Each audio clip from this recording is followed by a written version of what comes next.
Oh.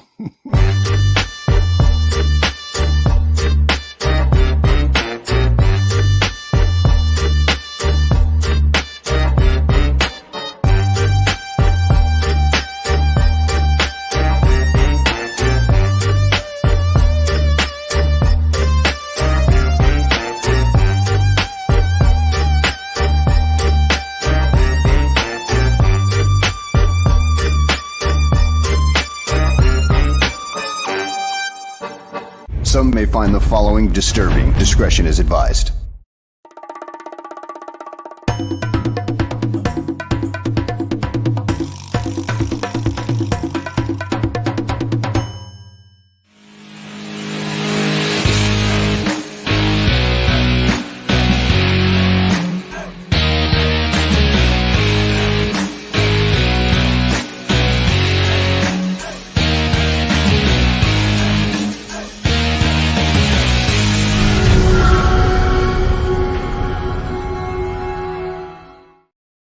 Welcome, everyone, to another edition of Gabriel Talks Football. My name is Aldo Gandia, and if you noticed something, then you have good eyes, because we redid Greg's logo, and as soon as Greg said it, the first thing he said was, "Look at those guns." And he should be proud of those guns because he's worked hard at it. Let me introduce him now. Greg Gabriel, how are you, my friend? I'll tell you what, I like that intro a lot better than that old fat guy you had on there. Yeah, and I'm still tinkering with it. So picked up some nice material when I went over to your house, and you gave me the tour and stuff and got some pictures of you.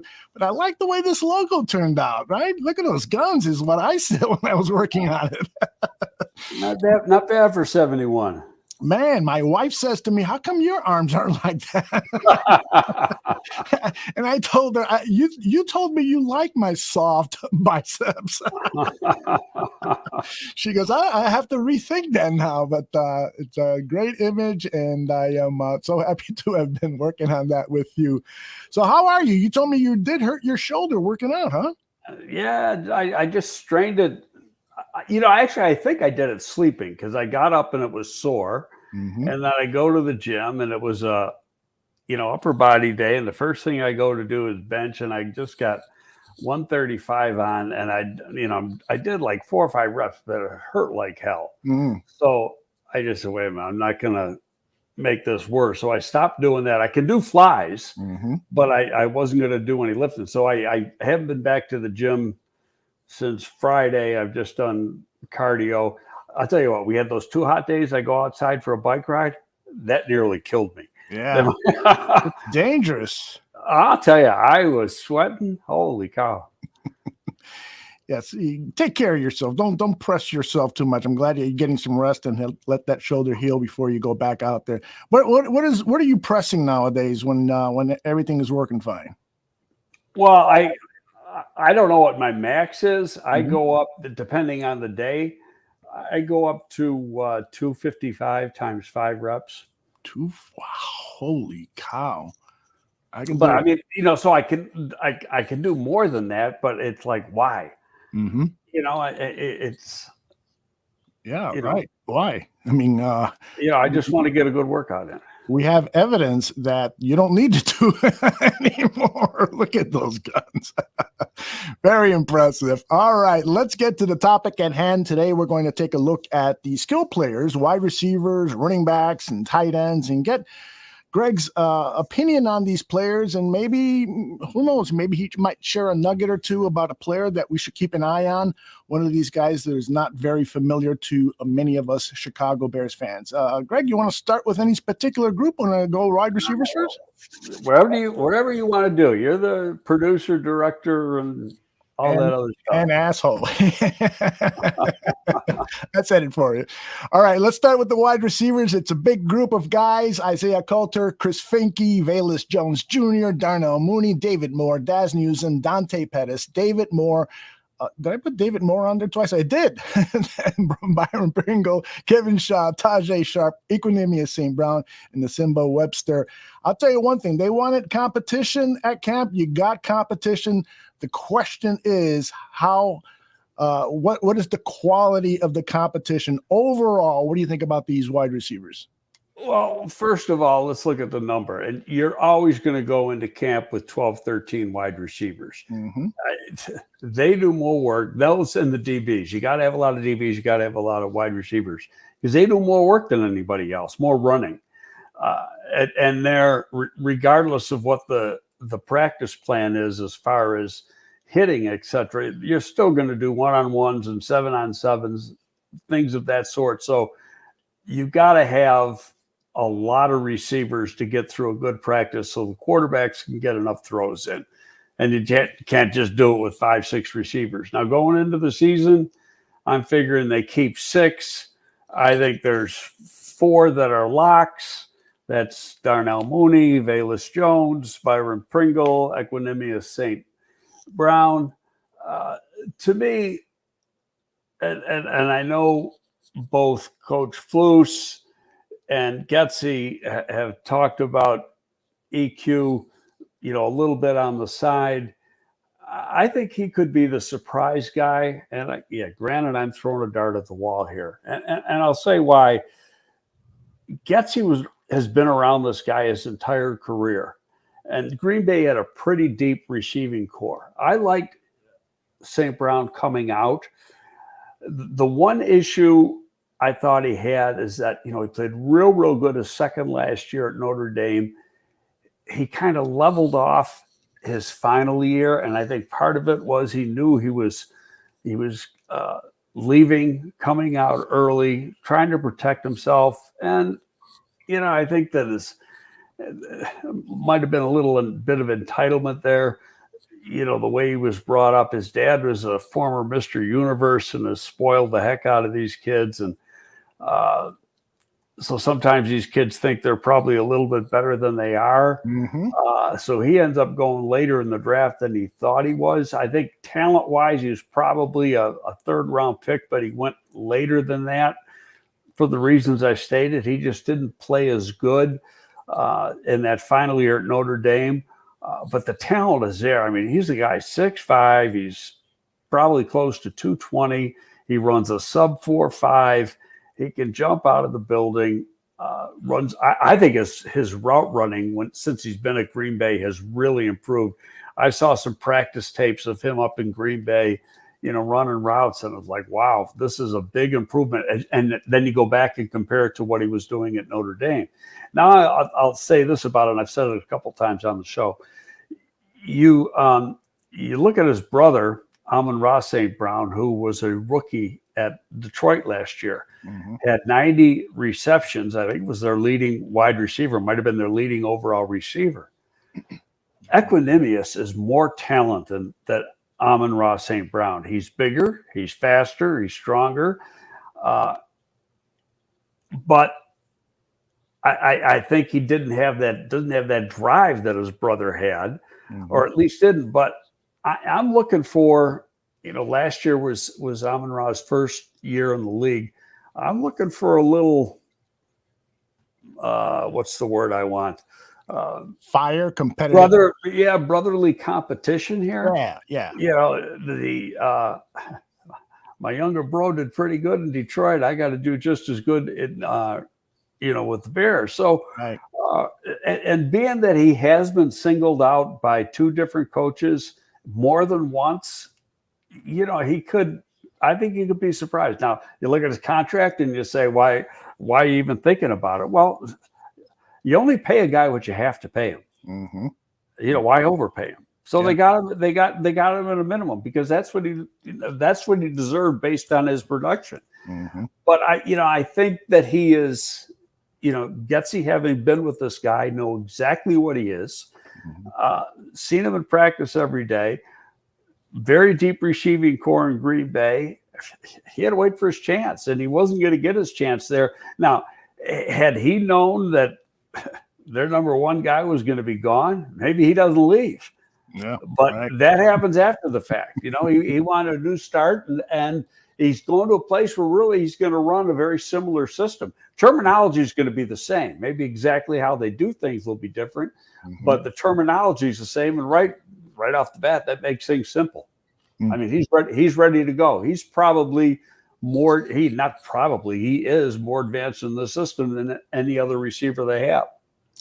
And another receiver from Notre Dame that I'd like you to comment on, because I know you've scouted a lot of Notre Dame players in your day, is Chris Finke. And the reason I bring him up is because he's been talked about a lot by the media, that every time they've attended practice, this guy has been making plays. He's been around the league. He's jumped around 2 or 3 teams. He's a small receiver. What can you tell us about him? Oh, he's a former walk. He had to earn a scholarship. He was there a few years before he got a scholarship. Mm-hmm. I think he's from the Dayton, Ohio area. Mm-hmm. Not 100% sure on that. But he just made himself invaluable to Notre Dame while he was there and earned himself a scholarship, got into the rotation, and then was a starter his final year. He's a pretty good return guy. He's not a burner. He's a 4.55 guy. He's small. He's a pure slot receiver. Mm-hmm. But here's the thing. You could say pure slot receiver. Well, he's a pure slot receiver in some offenses. I don't necessarily think or mean that he's a slot receiver in this offense, only because I go back and look at what Green Bay did, and Green Bay always had big guys in the slot. Right. So and some people want to do that. You don't have that, smaller, quick guy. You can have a big guy because you look for a mismatch, and you can create that mismatch because a lot of times you got the smaller corner and third corner playing in the slot. And so trying to create the mismatch, you can put a bigger guy in there, an athletic big guy in there, and you have that mismatch. So here's the thing. I think I said this. I think the 4 that I think are sure shots to make it are Mooney, Jones, Pringle, and St. Brown. After that, your next 2 guys. Now, I think they'll keep 6. There's a possibility they keep 7, but the general number around the league is 6. Those guys have to be special teams players. Right. And if they're not, and so you can get a guy that might be 7th or 8th on the depth chart as far as talent as a wideout, but he's the best special teams guy. And so he's going to make your team. And the other guy's going to get cut and end up, back on the practice squad if he clears waivers. So that's a big key when you're putting the squad together. I like the one late signing they had in Tajay Sharp. He had good production. He's played on special teams, so he can do it. He's got size. He's a pure X receiver. He fits the mold that, again, we're going back to what Green Bay used, because that's the only thing we got to use as a guide right now. Until we see what they line up with in September, that's what we got to go on. So, I think he could be an interesting guy. The other one they signed late that could be a real interesting guy is Dante Pettis. Dante Pettis was a high draft pick.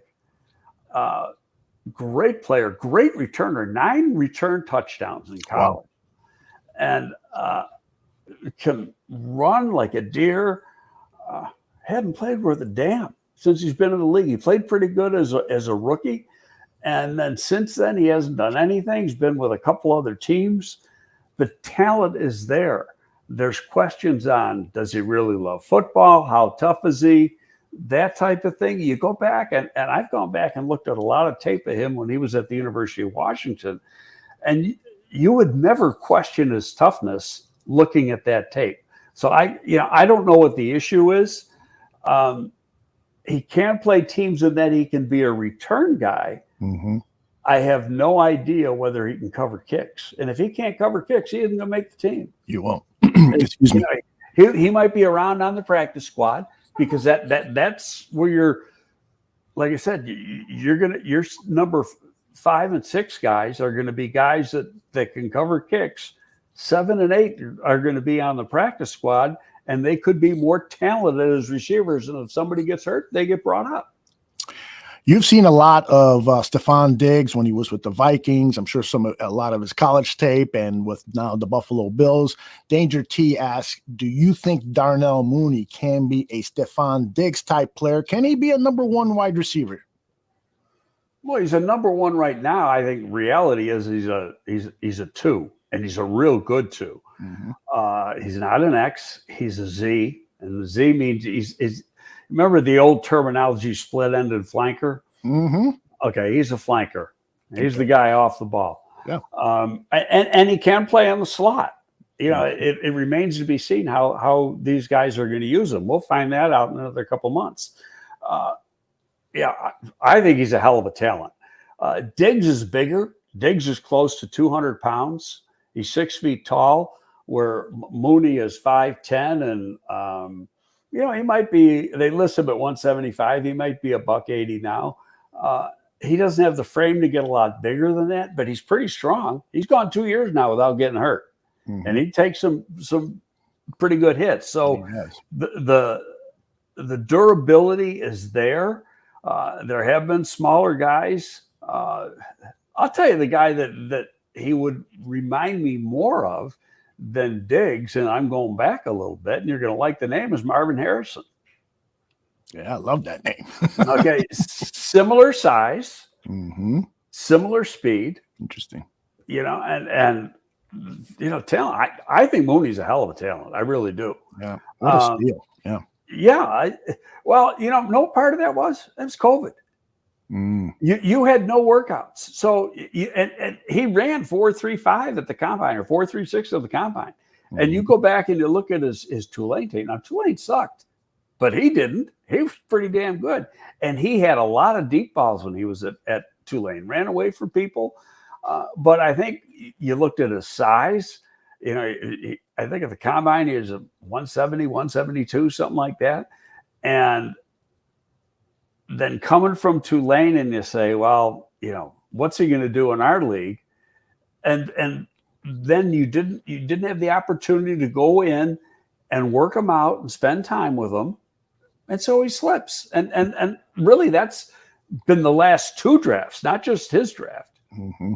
And you're going to see more of it. Well, this year you're going to catch up. Just that this is going to be another deep draft in that, I've been doing some work for a sports agency, going through players to see, who they should go after as far as what level they are. They A-level players, B-level players, etc. And there's a lot of 6-year guys this year. I mean, I've already done about 10 or 12 where I've looked at pretty good football players that are going into their 6th year because they can. Mm-hmm. The NCAA is letting them do it. They're giving them those free years because of COVID. Mm. And as we learn more about this offense, Luke Getsy's offense, that, he's bringing, of course, a lot of things from Green Bay, but he's adding his own flair to things. We're learning that one of the things he really works hard at is scheming wide receivers open. And we may see an offense where we won't have a star wide receiver. We'll have multiple players with 50-plus catches. I'm just pulling that number out of my butt. But that's what I'm learning about Getsy and what he wants to achieve here with Chicago. What else can you tell us about what you've heard about Getsy's passing scheme and how it could help this wide receiver core? Well, again, I go back and look at Green Bay, and Green Bay had a solid number one. But after that, they intermingled another 4 guys.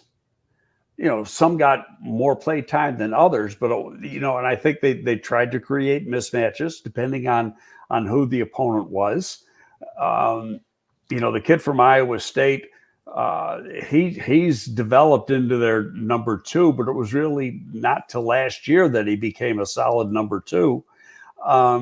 And is he a true number 2 in the league? I mean, put it this way: if I was going to take a true 2, I'll take Mooney over him every day of the week. That's Lazard I'm talking about. Yeah. Yeah, I was just hoping that he would become a free agent, but he did sign his contract. Well, he was a restricted free agent. Talented guy. Yeah, very. I love him. Yeah, and good route runner. His problem is he wasn't very fast. Mm-hmm. And I'm just letting people in the chat know that I am collecting all of your questions. We've already got a question about the defense. We'll get to those non-skill player questions later. Keep sending them on. I'm starring them, and we'll tackle them a little later.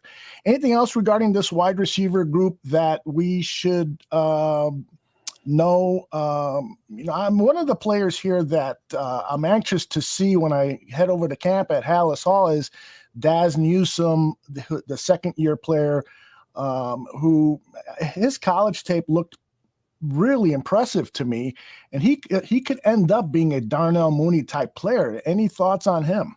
Well, I don't agree with you on that one, and here's why: I don't think he can run. Now, Oh. I thought he was, he ran like 4.57, something like that, coming out.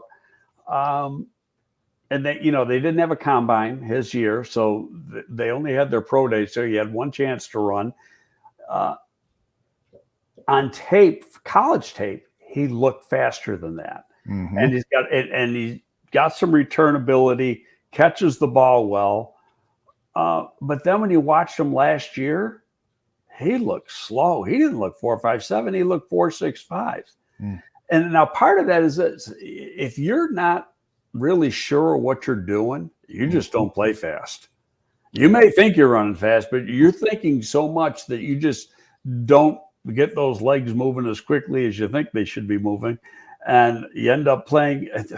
Perfect example: Kevin White. Kevin White was a 4.35 guy that played 4.65. Interesting. All right. Well, let's now move over to the tight ends. And we have on the roster, according to ChicagoBears.com, Chase Allen, Ryan Griffin, Ryson John, Cole Kmet, James O'Shaughnessy, and Jake Tongs. Overall impression of this tight end room? Interesting, because there's two older vets that have had relatively good production as backups, and that's what they'd be here. And that's Ryan Griffin and O'Shaughnessy. And I think O'Shaughnessy is a local kid, if I'm not mistaken. Griffin, I think, spent most of his time O'Shaughnessy with Jacksonville. Griffin, I think, spent some time with a bunch of teams. Part of it was with Kansas City, and so Poles is familiar with them. Right now, I would say going into camp, Kmet, O'Shaughnessy, and Griffin would be your top three, and I don't know who 2 and 3 would be. We haven't seen any of these guys. The interesting rookie is Chase Allen from Iowa State, and he was really the number 2 tight end and they played a lot of 2 tight ends at Iowa State, but he's a Y. He can line up at the end of the line of scrimmage and knock the hell out of you. He's a pretty good blocker. And he's not that he's a big guy. He's just really good at that particular trait. And so I think that he's a guy that where he might not make the varsity, he could be a practice squad guy, or maybe he has a strong preseason and beats out either O'Shaughnessy and Griffin. The previous regime liked to keep 4 tight ends, I think, because, and we'll get to it in a minute, you're going to have a fullback here. Right. And that's Blasingame. And it's not that the fullback is used as a runner. You might make him feel good and give him the ball once a game. But he's a blocker. But he can also be a receiver. And Blasingame is a real good receiver out of the backfield. He can be that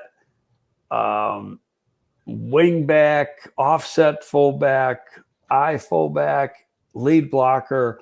He does all those things you want him to do. He doesn't have the size that the traditional tight end has, but so what? I mean, Green Bay and San Francisco, which is that they all got that same offense, and started by the elder Shanahan, really is where it began. And they use a fullback in that particular offense. Not necessarily a lot, but you find places for him. And so he's an important part. So because of that, I think the max they keep is 3 tight ends, and then your fourth guy is the fullback, and they only got one fullback going into camp, so he's the only guy. Cole Kmet, do you expect? And you've talked a lot about Cole, and that a lot of fans have unfair expectations for him. And so, tell us what your expectations are for Cole this season. Last year, he caught 60 passes. Correct. Okay, I see him in that same area again, 60 to say 75 receptions. Mm-hmm. People, and we've said this before, so there's no sense repeating it. We'll just touch it briefly. He's not a move tight end. He's a Y. Now, can you split him out a little bit on some occasions? Yes. But he's not the guy that in your offense is flexed out all the time.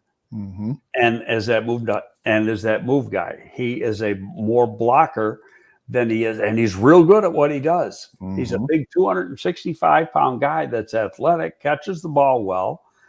He ran pretty good for a tight end coming out, but I don't think he necessarily plays that fast. Mm-hmm. But when you look at his numbers aren't all that different than the Kansas City guy. Mm-hmm.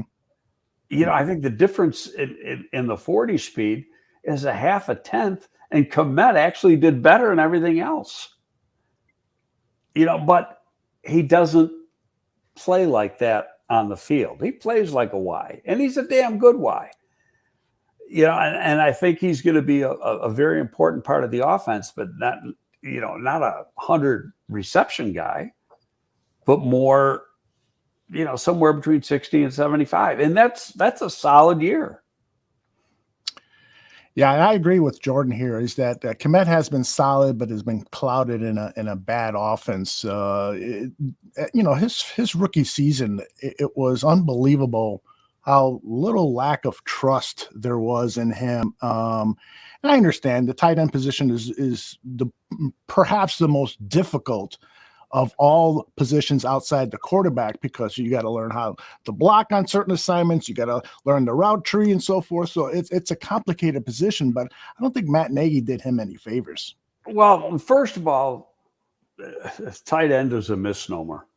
It's a bastard position, and it's really 2 positions. It's true. You got the Y and you got the move guy. They should give the Y call him Y, give him a set name. Yeah, like the edge. And part of it has to do with contract, because these guys that are predominantly the move tight ends, the Ys, H's, F's, however you want to call them, they want like wide receiver money because they're always split out. But when it comes to contract time, and the NFLPA and the league groups all these guys together, it really isn't fair. Mm-hmm. Because they're 2 separate positions, and they should be divvied up as 2 separate positions. CJ has a question. He says, does this offense use a U tight end often, or more 3 wide receiver sets? What have you seen from you watching Green Bay tape? Well, if you watch Green Bay tape, they're playing more 1 tight end, 3 wide receiver. Mm-hmm. But I think part of that has to do with your personnel. Who do you have? Yeah. Who's your second tight end? Who's your third tight end? And do you have that guy that can be a really good move tight end and use them accordingly? Mm-hmm. You just adjust. All you're doing when you have that guy, you just have him in there instead of that little slot receiver. Mm-hmm. Jordan says the tape that he has seen is that the offense will often feature 3 tight ends. And with Ryan Griffin, there he is. That's Bennett. I don't know why he's barking, though. There's nobody there. He's right behind you. Let me let him out the door here. Hold on. I love it.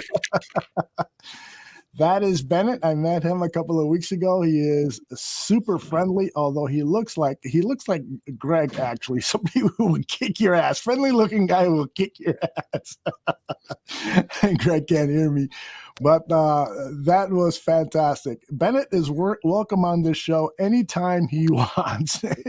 He's the protecting dog. Yeah, he really is. If somebody goes by, he's going to give him hell. I love it. As you saw, he won't hurt anybody. No, I shouldn't advertise that. I want him to scare the hell out of people. Yeah. Trust me, he will hurt you if necessary. He's a big, strong dog.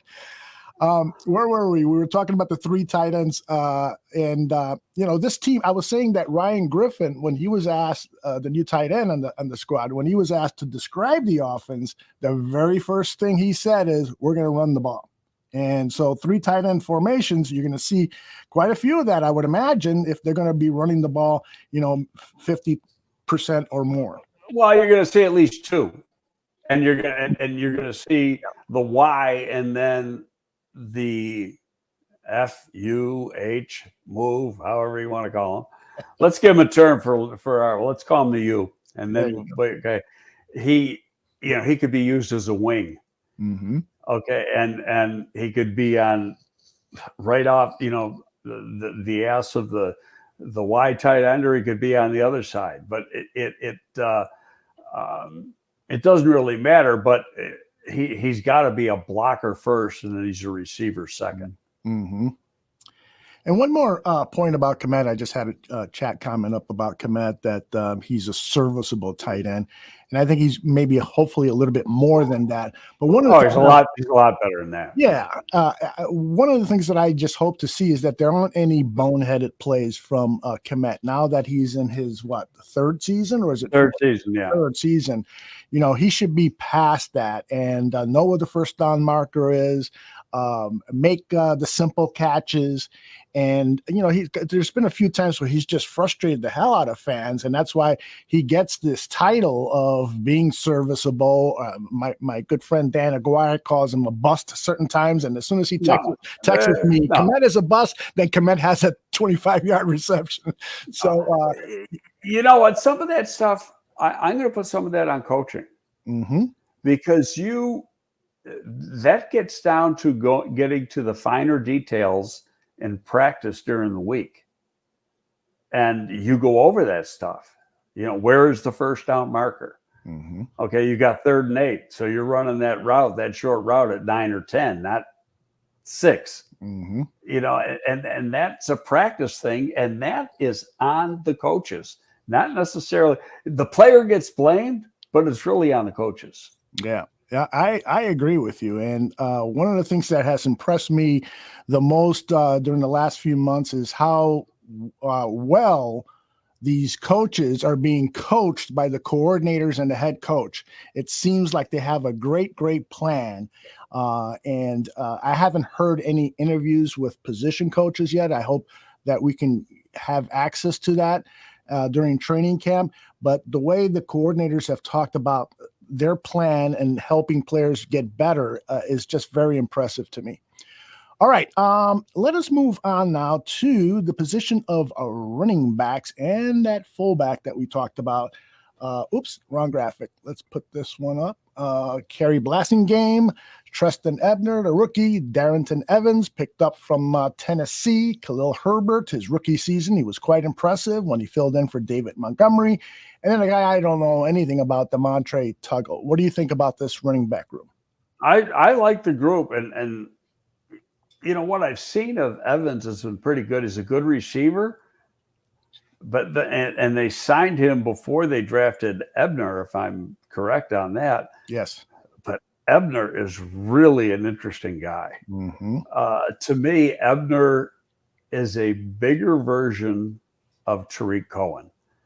Now, Cohen was a little bit faster time-wise, but I don't know if you're going to see it on the field that he's any faster. And this guy has got 3 or 4 inches, at least 4 inches on Cohen in height and 20, 25 pounds in weight. He's fast. He's a very good return guy, both punt and kickoff. An excellent returner out of the or receiver out of the backfield. Mm-hmm. I think his run skills are good, not great. They're not in. He's not in the category of Khalil Herbert and David Montgomery. Overall, might be the strongest position group on the team. Yeah, I agree with that. That and the safeties, to me, I'm impressed with. Defensive backfield, I should say. But let's listen to what Eberflus said about Ebner a couple of weeks ago. What we saw on tape, in college, just an explosive athlete that can run the whole route tree, as you saw today on that great catch he made, and he's been really learning a lot. He's a mature young man, and we like where he is in terms of learning the offense and what kind of man he is. So we're excited about where he is right now. I'm excited too. I mean, that this room is loaded with talent. And another player that you mentioned, Darrington Evans, this guy is going to be a secret weapon, I believe, even though he's got 3-4 years in the league. Yeah, but I can't see them, especially because they have Blasingame. Mm-hmm. I can't see them keeping on the 53 more than 3 running backs. So who's going to be the odd guy out? Yeah. And you get into the draft. Did they go into the draft planning to draft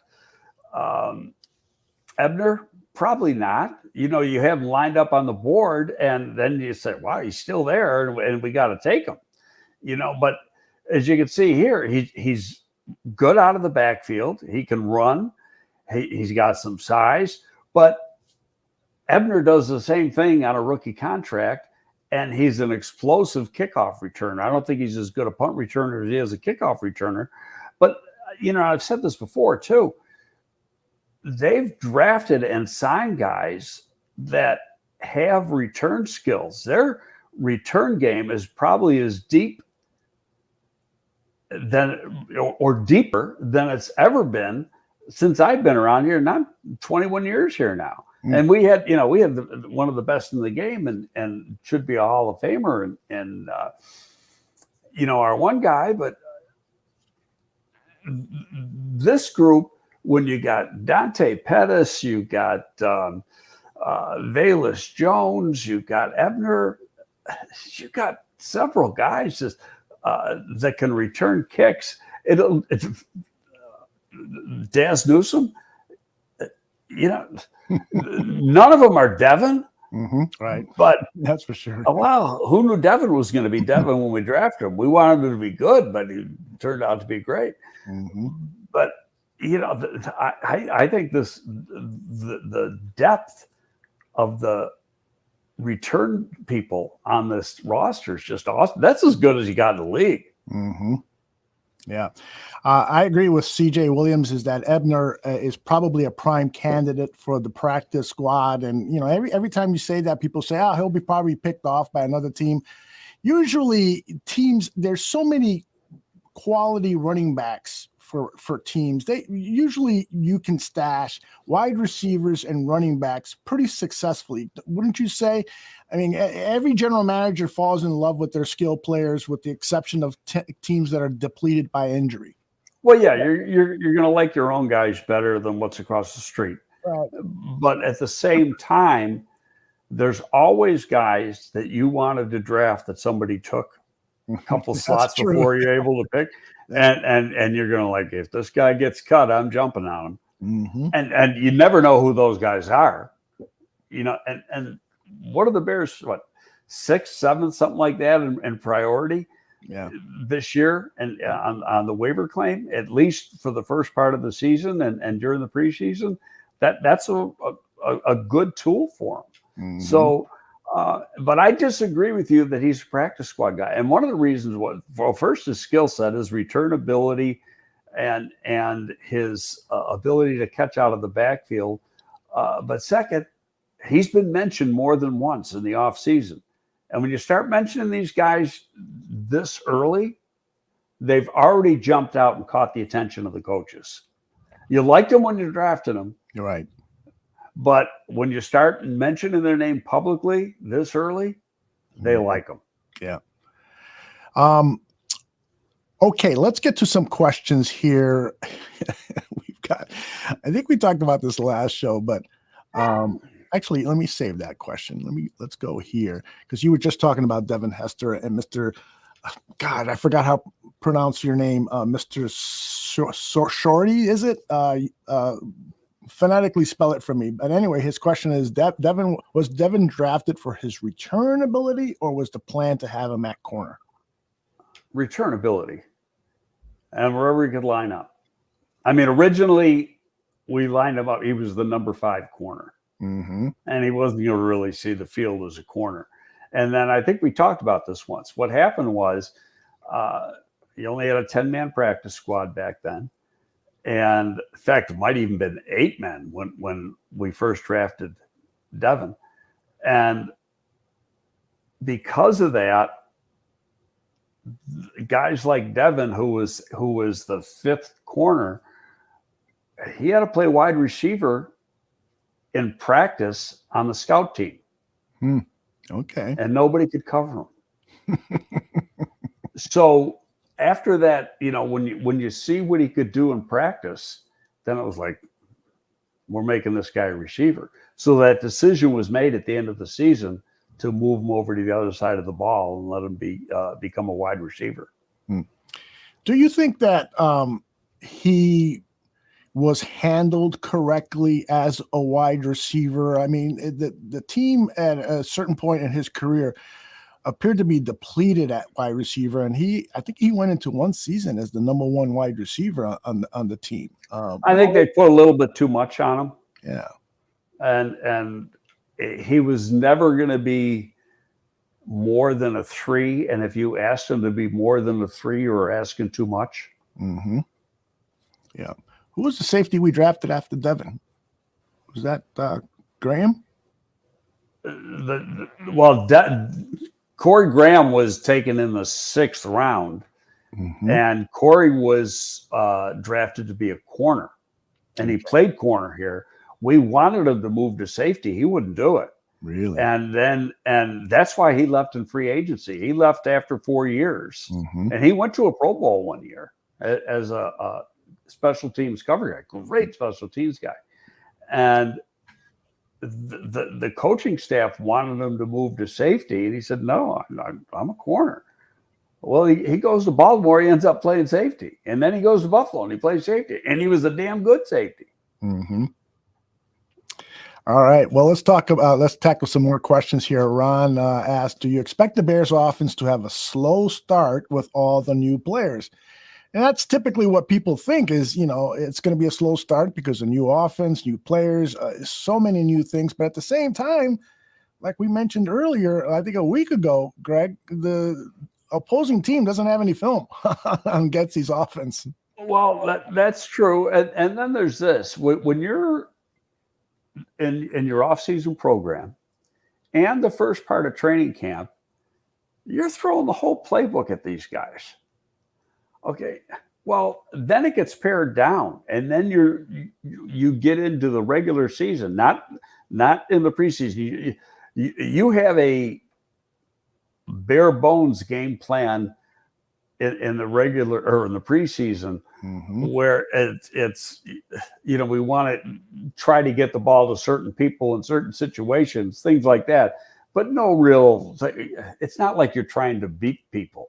Or try to scheme against them. You never do that. It's all very vanilla. But once you get into the regular season, your playbook is cut way down, and it can change from week to week depending on who you're playing.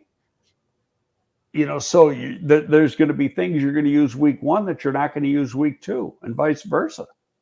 And so then I think it becomes a little easier because you're practicing that game plan during the week to really focus in on certain things. All right. Quite a great response. By the way, Daniel Manning is who. Well, he went the 2nd round. They both were 2nd round picks in that 2006 draft. Great players. Both of those second round picks were outstanding. Who's the first rounder? There was no first rounder. We traded out of the first round. We had a late first. We traded out of the first. Mm-hmm. So we could, and we've talked about that. So we wanted to take Devin, but we wanted to get a pure position player too. Mm-hmm. And so in order to do that, we really had to trade out and to do things the way we wanted to do it, and then pick up. We didn't have that. We ended up taking Dusty Dvorak, I think, with the extra pick we picked up, but we didn't have a pick in that area, so that's why the trade was made. You still in touch with Dusty? Yeah, when he was doing a radio show in Oklahoma City. Now he does a national show, and I haven't been on a show, but he was doing a local show a lot, and we text back and forth. Dusty's lost a ton of weight. When Dusty played here, he's about 305. Mm-hmm. And then I did a thing down at AT&T Stadium about 4 or 5 years ago. It was on ESPN, but it actually was, this group up here in Chicago was actually the people that put it on. Mm-hmm. And I was involved in it. And Dusty was one of the commentators, along with Bill Poley and a couple other people. And that was the first time I saw Dusty in person in a while. And, he's probably 220, 225 now. You'd never, and he used to have hair down to here. Mm-hmm. He looked like a wild man when he was playing football here. And he's just a totally different looking guy now, and really a great guy too. Yeah. Good family man. He's got a super wife, super kids. Cool. I've heard that about him. I would love to have him on the show. Maybe we can get a hold of him, talk some college football, and recall some memories with the Bears. He's becoming quite I don't want to say star, but he moves up the ladder. Yeah. He gets better games every year. Mm-hmm. He was like their number 6 guy, and now he's probably their number 2 guy. Mm-hmm. In college football, as far as the and I don't know, is Herbstreit going to do both games this year? Is he going to do college and pro? I believe so. After the Thursday I'll tell game. you what, that's going to last about 1 year. That's tough. I would agree with that. That is not easy. And I know we're off topic here. The tough part isn't calling the game; it's the prep. Mm-hmm. Those guys really work hard watching tape during the week, so they know what the hell they're talking about. And you're going to prep for a Thursday night pro game, and you're going to be in the city of that game on Wednesday, and you're going to be interviewing the coaches and some players to be prepared for that Thursday night. And then right away on early Friday morning, he's got to go to wherever he's going to be doing that pregame kickoff show, game day. Mm-hmm. And then there's a lot of times where he does game day and then flies halfway across the country to do a game at night. But that prep is crazy. And now add the pro game Thursday with that. Mm-hmm. That's I can say 1 year, and then he's going to find out he can't do 2 a week. It's just too difficult, especially with the Thursday and Saturday. Yes. Some of the Fox guys have done Thursday and Sunday. At least you have an extra day in between. Yeah, I agree totally with you. And sometimes, when analysts take on that huge role of multiple games a week, I wonder if they are fully prepared, because that's a lot of work, like you just said. So back to our questions here. Mr. Shorty says, I have a question for Greg. Can you see a scenario where Brisker is playing Sam and Cruikshank is playing strong safety along with Jackson at free safety in certain scenarios? Actually, I see the reverse. Cruikshank really, where he got noticed and why the Bears wanted to bring him in he was the dime cover guy, and which meant diming, you go to 6 DBs. Mm-hmm. And technically he was down in the box and he was half linebacker, half cover guy. And more often than not, when he was in the game, he was man to man. On top of playing that like linebacker position, he was man-to-man on a tight end. So I see him continuing that role and Brisker playing deeper. Mm-hmm. You know, and it'll play out. The whole thing will play out in training camp and early in the season, and especially when they practice those situations. But that's why he was brought in. I mean, and I'm sure he was brought in to be the starting strong safety. But you know, you do things in March and you don't know exactly what's going to be there in April at the draft, and then you know somebody falls into your lap that you really like, and you can't say no to them. Yeah, Brisker has said in his interviews that he loves to play the box. He told Eddie Jackson that, and Eddie Jackson was deliriously happy about it.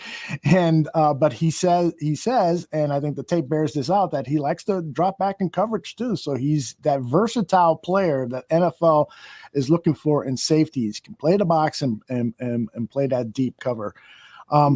We got a question from Jordan here. He's asking about Velus Jones. How do you see him being deployed, Greg? Bubble screens, Kodak routes, speed out? I don't know what a Kodak is.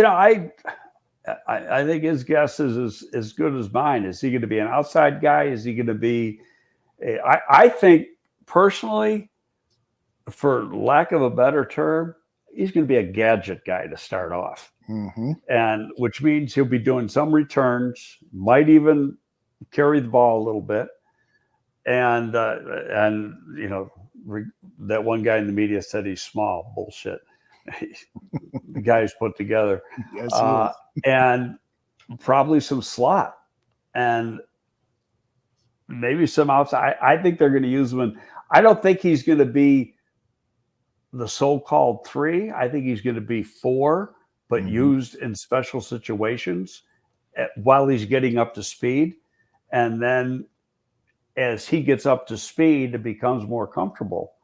And really, we don't have the answer to that. The coaches don't have the answer to that until you see what he's able to do at full speed once they get into a real training camp situation, and then into the preseason and say, what can he handle and what can he handle? And if he can do a lot, they're going to have him do a lot, because you're telling the guy, hey, who runs 4-3-1? And he's got great open field running skills. Yeah. In the final press conference before the break, Coach Eberflus talked about telling the players, stay in shape, stay out of trouble, all the things that all coaches tell teams for decades now. Do you recall a scenario in your NFL experience where players during the break did something that wasn't kosher, or maybe the opposite, that you were really proud of during the break? Not with any team that I was associated with, but then what the hell's the defensive end for Tampa? He blew his damn hand off on the 4th of July. Oh yeah. He was with the Giants at the time. Yeah. And his name. And I'll tell you what, I remember going down to South Florida and scouting that guy. God, was he a good player in college. Yeah. And I was with Sadowski. We were there together. And the guy was, you know, and we were in a room together. And we didn't want to say, you know, much about him. And Jordan just put up Jason Pierre-Paul. I'm getting old, Jordan. I can't remember names all the time. Same here. So, but yeah, I tweeted out last week or the other day. I said, this is the worst time of the year for coaches and GMs. You really don't have any control over these guys for like 6 weeks. And every day you're freaking praying. I mean, look what happened with the Ravens the other day. They lost a linebacker at 26 years old. Ferguson, he died. And I read a thing last night that the police are saying foul play and that it might have been an overdose. Now, I don't want to say, you know, but it's not like he got in a car accident or something like that. But, you know, this stuff it's crazy. And it seems like every year you don't see a lot, but it's 1 or 2. And you're always praying, please don't be any of my guys. Exactly. It is scary. But one of the things that I'm really feeling comfortable about is the quality of players this management team has brought in. I mean, I can only tell from hearing them speak in press conferences, and reading about their backgrounds and stuff, but they just all seem to say the right things. They're polite, like Velus Jones. I mean, he shows up his first day at Hallis Hall. He's wearing a business suit. He's carrying a briefcase. And so many of these other players have projected that all business attitude, very professional. So I'm hoping we don't have any incidences like other teams have had in the past. Certainly don't want a player to lose a couple of fingers. We got like 4.5 weeks to go, 5 weeks to go before they report, and it's I'll tell you, it's every day. It's not 24 hours. It seems like it's 34 hours because you just. Please, phone, don't ring. Exactly. We have a question about the linebackers from Matthew Fulchese. This has been an issue that on a number of other shows has been discussed. What do you feel about this linebacker situation? Do you feel like there's enough talent or depth on the team? Let me see if I can pull up the linebacker position from the Bears website. But overall, do you have any concerns about the linebacker position? Well, in today's game, you're playing for the most part 2 linebackers. Okay, especially within this scheme. So, you're going to have your Will and your Mike. And we know who those 2 are going to be. Which one's going to be the Will? Which one's going to be the Mike? I don't know. It's going to be Morrow and Roquan. But who's going to line up where? I don't know. We'll find out. And I don't know if the coaches know. Then the third linebacker, if that third linebacker plays 15% of the downs, that's going to be a lot. So he's going to be really a guy that, in other words, you're not going to keep 2 Sams on your roster. You're going to keep 2 guys that can play. They can play Sam, but they can also play Will and or Mike. And I think so. When you look at it that way, I think they're fine. It used to be you'd have, because of special teams, you'd have a high number of linebackers, but when you're only playing 2. It wouldn't shock me that when the 53 comes out, you only got 5 linebackers on the roster. And then you're going to have a few on the practice squad. Yeah. I'm with Matthew Fulchese here. He says he likes Jack Sanborn, the linebacker out of Wisconsin. I was surprised he wasn't drafted. The Bears scooped him up as an undrafted free agent. I think this guy's got potential. Maybe they'll stash him in the practice squad per season, but he could be. Yeah, he was a good player at Wisconsin. I don't know if he's quite fast enough. Great college player. The linebacker position has really changed in the last couple of years. Put it this way, and people are going to, want to hang me after I say this. Dick Butkus could not play in today's game. Okay. And, he's a big, slow. It's true. It was a different game. Yeah. Everybody wants smaller, faster guys. Now, Urlacher was a freak. Urlacher was a big guy who ran 4.5. But you want guys like Roquan, 6 foot. Look at Morrow. Morrow is 5'11 and a half, 6 foot, 225 pounds. He runs a 4.5. Roquan is little over 6 feet, 230 pounds. He runs a 4.51. And that's what people all over the league are looking for, because you're only playing 2, and they have to be able to cover. And you've got to have that athleticism to be able to cover. The days of seeing this guy, these real big guys, some teams are going to use them, especially if they're playing a 3-4 defense and you're playing in your base, you're going to have them sometimes. But you you're really looking for it. And it started a couple of years ago. You're seeing bigger safeties moved over to the linebacker position because of that. And they become your nickel linebacker. They might not play on base down, but how often do you have a base down now? When you're playing in your sub package 85%, 80 to 85% of the time, that means you've got extra defensive backs on the field, and you're only going to have 2 linebackers. So the important 2 right now are Rokon. I don't have the whole roster in front of me, but Rokon and Morrow. And I'll tell you, the guy, I liked him last year, and I still like him now. And I think he will be the quote Sam if they use it. And that's Thornton. Interesting. Somebody who's kind of flying under my radar, but we talked about him. Then he played last year and got hurt. Yeah. He got a chance to play, and he was real good on special teams. Yeah. Nomad asked a question earlier, and I forgot to save it, but essentially he was asking about Tevin Jenkins, and Jenkins appeared on Olin's podcast and said that perhaps he wasn't in his best shape, and which could be the reason why he was moved to the 2s. Well, I don't know if he really said that, because he didn't want to talk about that, because they Olin. I listened to it. Did you listen to it? No, I did not. Okay, I listened to it, and first of all, he's buying into Jimmy Arthur's. It was a very interesting, say, 20-minute, 22-minute segment. And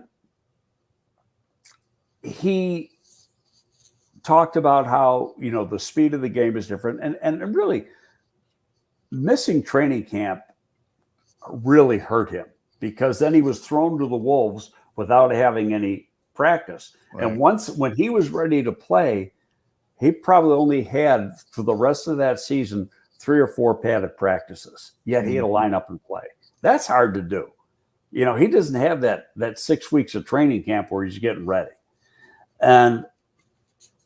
But he's bought in to Jimmy's program, which is, we've talked about a lot.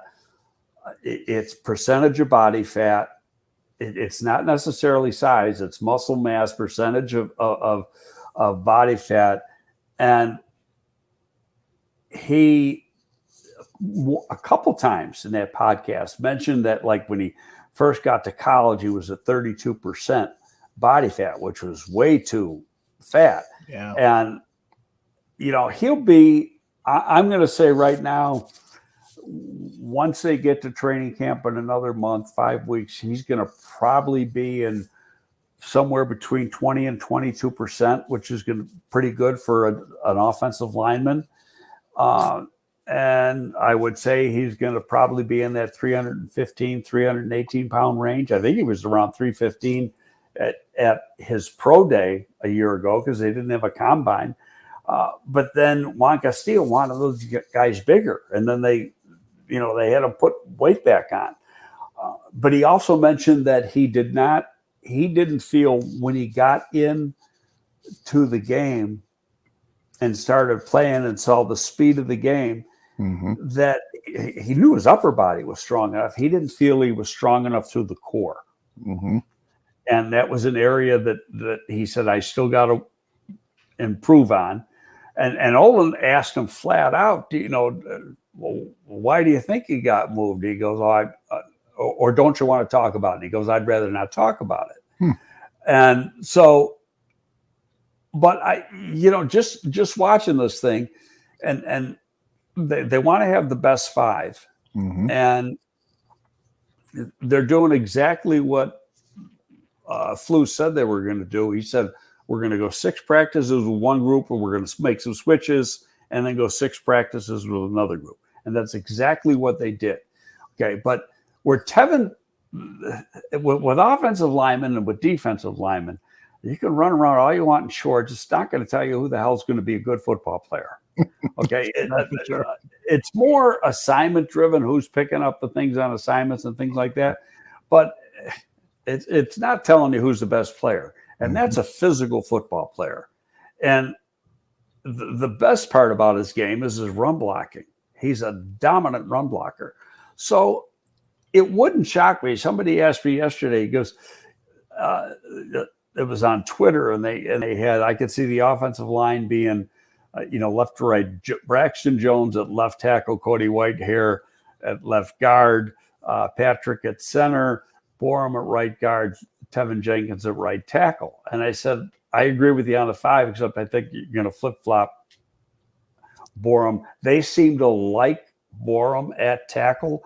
Yep. And the guards got to be athletic in this outside zone scheme. They got to be able to play in space. And that's one thing.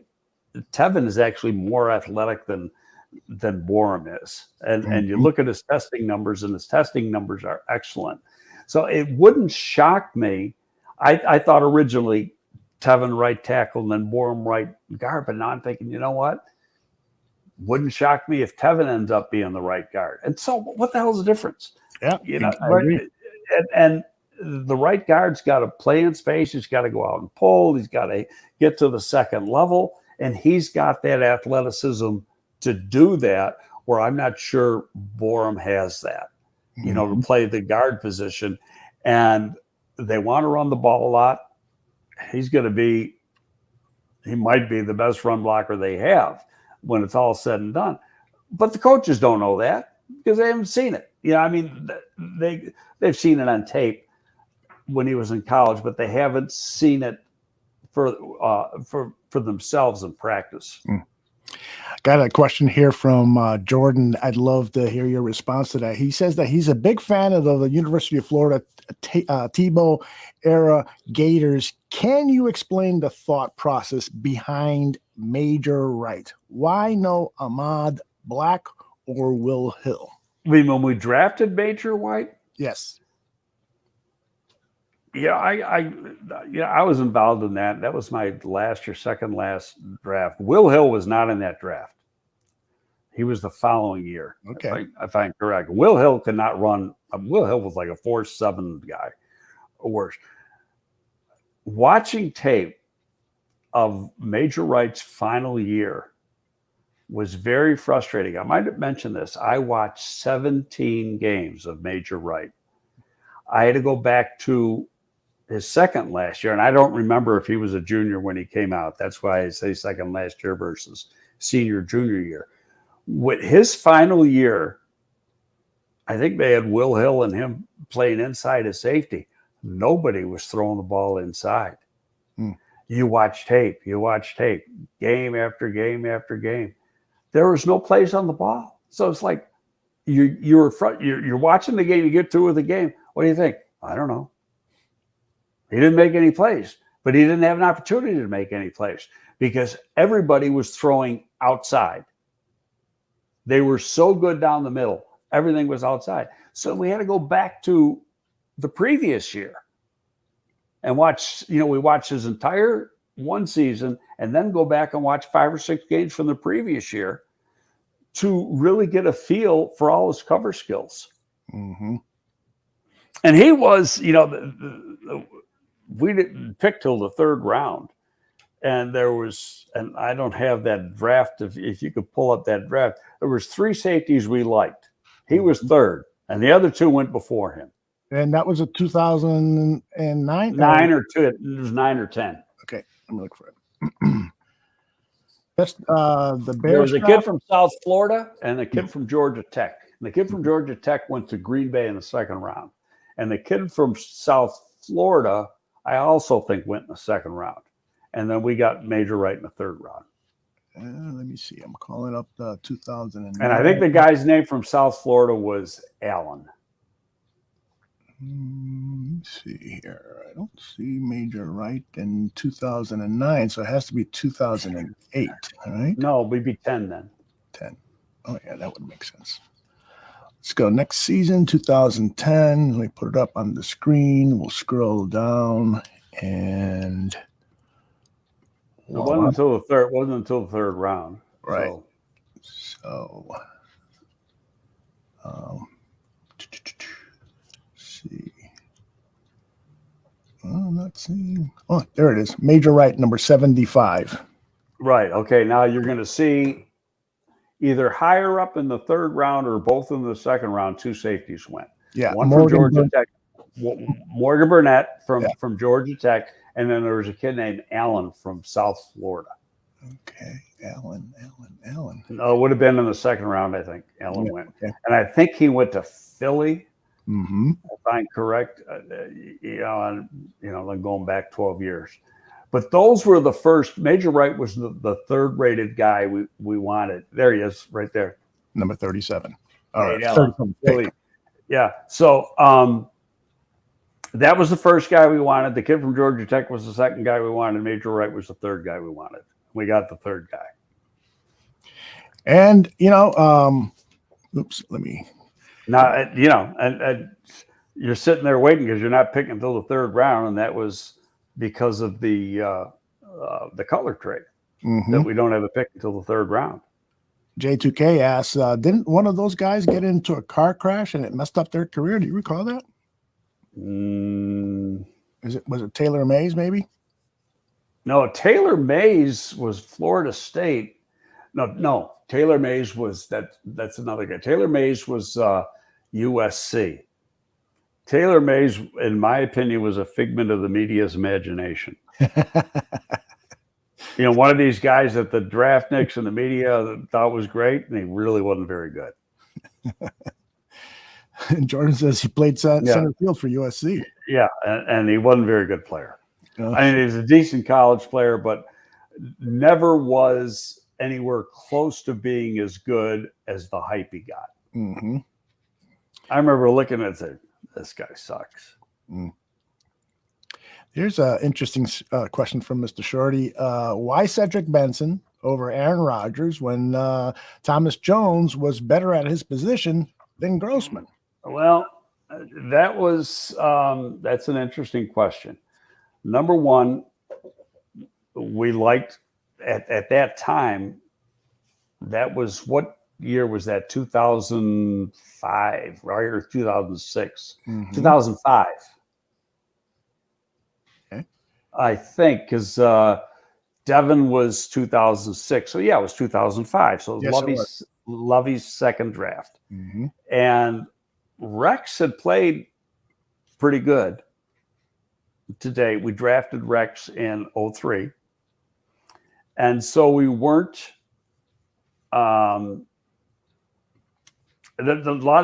could go on for an hour and a half on this because it's really, the whole situation is interesting.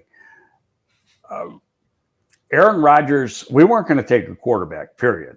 Mm-hmm. Okay, we thought Rodgers was going to go first. Smith ends up going first from Utah to San Francisco.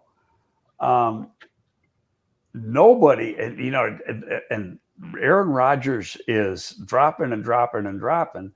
And the only explanation we could come up with, and we were going to take a running back, and if you recall, that's the last draft when running backs really went high. 3 went in the top 5. And 2 of them were from Auburn. Ronnie Brown went to Cadillac Williams, and we took Ced. And 3 in the top 5, and the guy who actually had the best pro career was Ced. But that was the last time that running backs, there's been running backs that have gone in the top 5 since then, but never 3 in the top 5, 3 in the top 10. And it was really starting then that they started to lose their value as premium draft picks.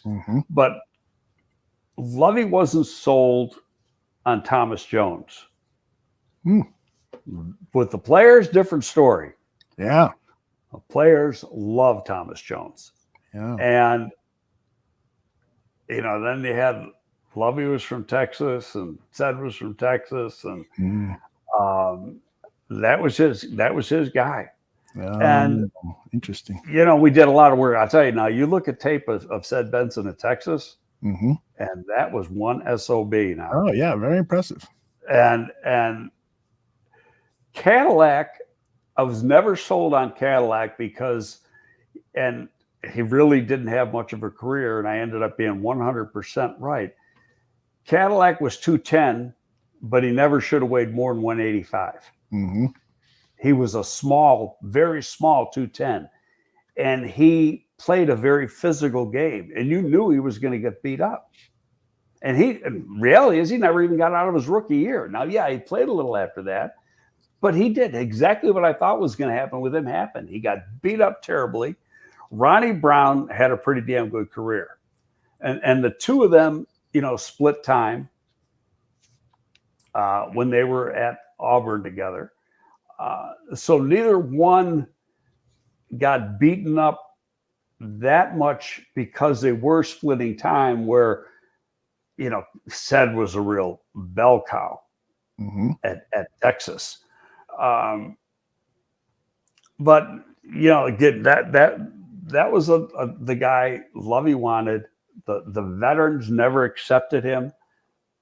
They just, because Thomas Jones was a pro's pro, and the vets knew it. Wow. And they were like, what the fuck are you drafting this guy for? And it had nothing to do with Ced. It had everything to do with they were taking care of Thomas Jones. And I'll tell you what, in training camp, anytime Ced touched the ball, they'd kick the shit out of him. Wow. Welcome to the Bears. Oh, God. I mean, he paid. And that it started a very, that went into a second year too. It was kind of a soured relationship between the veterans and Ced that were here, and through no fault of Ced. Yeah, part of it because, he was like, well, screw you guys then, but. And then I don't know if it was 2 years later we ended up trading Thomas Jones to the Jets. Yeah. But Thomas Jones, and in fairness, Thomas Jones, before we got him, really did nothing. He was a bust. He had one decent year with Tampa Bay. Yeah, he originally played for Arizona, then he played for Tampa Bay. Got him dirt cheap, and it was late bloomer, for lack of a better term, late developer. But I'll tell you what, he took care of his body. That guy lived in the weight room, and I'll tell you, talk about guns. There's a guy who loved his guns. He'd be in the weight room, curl after curl after curl. He had the biggest guns I ever saw. And he had a car collector, probably still has a huge car collection. And he's having a fairly successful acting career now. Yeah, and so all the best to Thomas Jones. Great.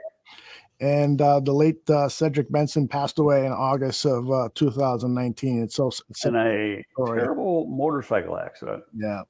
Well, that brings us to our last question. Actually, do I have to start here? No, that last question. Chris Watts asks, can you tell us, please, the meaning of life? Come on. You know what I think the meaning of life is, Greg? What? Survival. Because if you don't survive, there is no life. So every day, survive, baby. That's pretty good. That's my stock answer. I thought of that a couple of years ago as I started having aches all over my body and wondering, wow, I'm getting old. This has been a lot of fun. We have one more show planned before we take a summer break for most of July. We will be communicating on social media channels what the schedule is.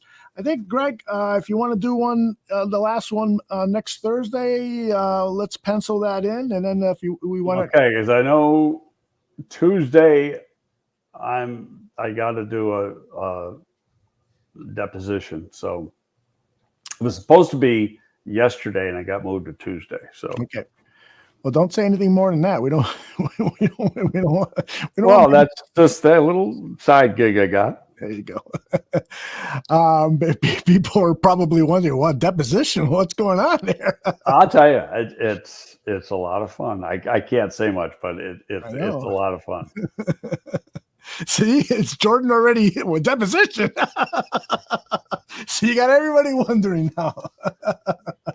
That's fantastic. But again, another great episode of Gabriel Talks Football. We've got so much more planned. And during the regular season, the day after every game, Greg and I will be here and we'll listen to Greg's evaluation of the game, the players, and get you. And as the season gets going, we'll get you ready for the next draft. Where the Bears will have a first-round draft pick, so that's going to be a lot of fun and part of our barroom coverage of the Chicago Bears. Nobody does it like us. I'll tell you what. There's a guy I can't think of his name right now. Maybe I got it written down here somewhere, and I just did.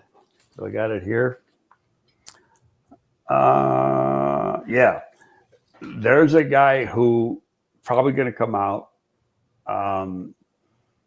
was a 5-star coming out of high school. It plays defensive end. I think I watched him yesterday for this group I'm doing some work for.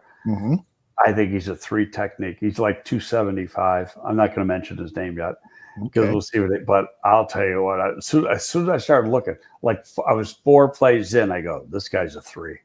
Ooh. Put this guy at 3. And just looking at his body type and the way he moves, I think he could be a damn good 3. I am shocked that Jordan hasn't started typing in a name because he's been looking at tape too. So he says, damn it, man, stop being a stinker. And Jordan says, give us that name and tell us about the deposition. So you will be revealing that name in the future here at the Barroom Network. Well, I did 3 games on him, and I've done like 50 guys already for next year, a lot of which are underclassmen. No, that's not the name. Try again, Jordan. So, but I somebody might not agree with me, which is fine. I just, I as soon as I looked, I said, this is the guy you move inside to a 3. Outstanding. Well, hopefully you'll tell me off the air so I can start looking at some tape of the guy. All right, everybody. That's going to do it for our episode here. Where am I? What are you getting? You're getting confused here? You don't know what we're doing? I am. You know why? Because as opposed to the regular ending that I play on these shows, I'm going to go with this ending instead. What was the motivation to get into scouting? I guess I've been analytical in that area, like even when I was like a kid. That's Forte's first touchdown, and he autographed it. That's the Pro Bowl players one year. All those are our picks. So it's Briggs, Nate Vasher, Tommy Harris. 2 things, the bigger ones on top, those were gifts from Parcells when we went to the Super Bowls that he gave all the scouts. It's the 85 Bears. The Bears gave us that. That Ted Phillips gave us. It's opening night at the new Soldier Field. That's Devin's touchdown in the Super Bowl. Devin autographed that. But this is our first draft class.